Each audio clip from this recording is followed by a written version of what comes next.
கலைஞரை தாண்டிய ராஜதந்திரி ஸ்டாலின். தமிழக தேர்தல் அரசியலிலே பேரறிஞர் அண்ணா, டாக்டர் கலைஞர், எம்ஜிஆர், ஜெயலலிதா இவர்களை எல்லாம் மிஞ்சக்கூடிய மாபெரும் அறிவாளியாகவும் ராஜதந்திரியாகவும் ஸ்டாலின் விளங்குகிறார் என்று சொன்னால் அது மிகையாகாது. ஏனென்றால் அண்ணாவோ கலைஞரோ எம்ஜிஆரோ ஜெயாவோ மோடி போன்ற ஒரு சர்வாதிகாரியை இதுவரையிலும் சந்தித்ததில்லை. ஸ்டாலின் இன்முகத்தோடு சந்திக்கிறார். ஜெயா இருந்தபோதும் நட்பாகத்தான் இருந்தார். அவர் இறந்த போதும் அஞ்சலி செலுத்தச் சென்றார். 10 ஆண்டுகளாக கட்சியை அற்புதமாக நடத்துகிறார்.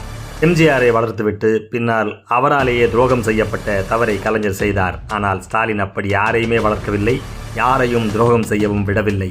ஸ்டாலின் தலைமையில் திமுக வந்த பிறகு ஒரு எம்எல்ஏ கூட திமுகவை விட்டு போகவில்லை. அப்படி கட்டுப்பாட்டில் கட்சியை வைத்திருக்கின்ற மாபெரும் ராஜதந்திரியாக ஸ்டாலின் விளங்குகிறார்.